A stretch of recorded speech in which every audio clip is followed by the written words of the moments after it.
इलाहाबाद के महाकुंभ से चर्चा में आए कौशलगिरी महाराज के गांव में इस समय हम मौजूद हैं। आगरा के गांव करोंदना में इस समय हम मौजूद हैं और उनके भाई बंटी हमारे साथ मौजूद हैं।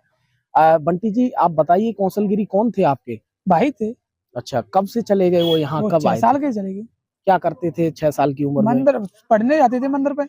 आपको कुछ यादें हैं उनसे जुड़ी हुई? कोई याद नहीं। उसके बाद जैसे ही कौशलगिरी महाराज आपके गांव में आए, तो अब आखिरी बार कब आए होंगे, कब बातचीत होती होगी? ऐसे कोई 10 साल के लमसम हो गए होंगे। जब चुनाव होता मंदिर में भागवत भाई तो। अच्छा, उनको पता है आपको कि वो जूना अखाड़ा के महंत बन गए हैं? उसके बाद उन्होंने इलाहाबाद में एक बच्ची को दीक्षा दिलाई है जो 13 साल की थी, उनको निष्कासित किया गया है जूना अखाड़े से। हमें कोई कोई जानकारी नहीं रहती? गांव वालों को कोई जानकारी रहती है? गांव वालों को नहीं, ये तो सुबह जो फोन में आई है जब सबको पता है। आप लोगों ने कहाँ देखा है ये चीजें कि चल रही है, कि महाकुंभ में चर्चाएं चल रही है? फोन पे ये आई है, जो फोन पे देखिए। अच्छा, आप क्या मानते हैं कि वो महंत है कि आप? हम कुछ नहीं, देखो हमसे चले गए तो ऐसा जमाना होगा, बाबा है, जमाना डोलता है। हमसे कोई लाभ, गांव से कोई नाता नहीं। अब आते हैं कभी कभार? कभी नहीं। अच्छा, कितनी उम्र में वो साधु का जो रूप उन्होंने धारण किया? 6 साल का था। कुछ पढ़े लिखे थे यहाँ पे? मंदिर पे ही पढ़े, मैं मंदिर पे ही पूजा करी है। मंदिर पे ही रहते थे? मंदिर पे ही रहते थे, मंदिर की पूजा पर। अच्छा, आपसे बड़े थे या छोटे थे? मेरे से बड़े थे। बड़े थे आपसे, हैं? और कितने भाई हैं आप लोग? 4 हैं। अच्छा, बहन भी थी? नहीं। तो आपके पिताजी क्या करते थे? पिताजी दूध चलाते थे। अच्छा। मम्मी हमें मतलब छोटे छोड़ के खत्म हो गई थी। अच्छा, और कुल मिलाकर आपका जो परिवार है आज की स्थिति में उनको याद करता है कि नहीं? कोई नहीं, कभी नहीं। कभी कहाँ रह रहे हैं, कुछ उनके बारे में हमें कोई पता नहीं। आपको कुछ नहीं पता? अब फिलहाल अगर ये चर्चा का विषय जो बना हुआ है, उसके बाद कुछ लोग आ रहे हैं आपके पास कि हाँ आपके भाई थे? नहीं, हमारे पास कोई नहीं है ना, हमें कोई मतलब है उनसे। उनसे कोई मतलब नहीं, किसी परिवार में किसी से मतलब नहीं होने।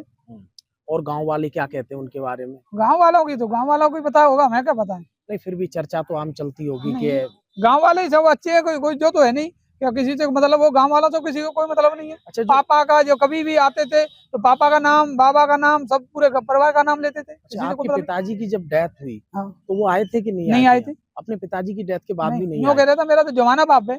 अच्छा, सभी बाप हैं आप? तो मतलब प्रॉपर संत वाली जो प्रक्रियाएं रहती हैं वो सारी चीजें उन्होंने की। एक सवाल और हमारे मन में आ रहा था कि जैसे बाबा की जब चर्चा चलती है तो गांव से जुड़ी कुछ चीजें हैं उनकी, कि बताते हैं कि वो एक बार उन्होंने खड़े होकर 7 दिन तक लगातार पूजा की। गांव में तो कोई प्रॉब्लम नहीं है, मतलब कोई बात नहीं है। नहीं, एक बार जब भागवत हुई थी, बता रहे भागवत में आए थे गांव में, खबर हो गई थी कैसे पूजा अर्चना की, खड़े होके पैर सूज गए थे, तो सारी चीजें। भागवत हुई थी, साधु आते हैं तो ऐसे आए थे। 7 दिन तक वो लगातार यहाँ पूजा अर्चना करते रहे। मंदिर घर से कोई संबंध नहीं है और ना किसी गांव वाले से संबंध है। कौशलगिरी महाराज जी का एक नाम गांव का क्या था? लटूरी। मतलब लटूरी गिरी महाराज, ये कहने लग गए? मेरे गांव के वो नाम था लटूरी, गिरी के किसी के मतलब नहीं था। सब लटूरी। तो कुल मिलाकर मैं इस समय आगरा के गांव करोंदना में हूँ, जहाँ कौशलगिरी महाराज का गांव है, और वहाँ के लोगों से हमने जाना है कि आखिर महाराज जी के बारे में वो क्या सोचते हैं और किस तरीके से उन्होंने अपनी यहाँ शिक्षा दीक्षा की।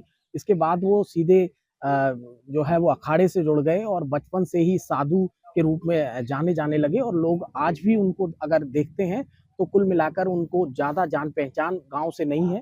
गांव के लोगों का कहना है कि गांव में कभी कभार आते हैं तो उनसे खास बातचीत नहीं होती है, सिर्फ मंदिर तक आते हैं और पूजा अर्चना के बाद वो अपने वापस हरियाणा आश्रम चले जाते हैं।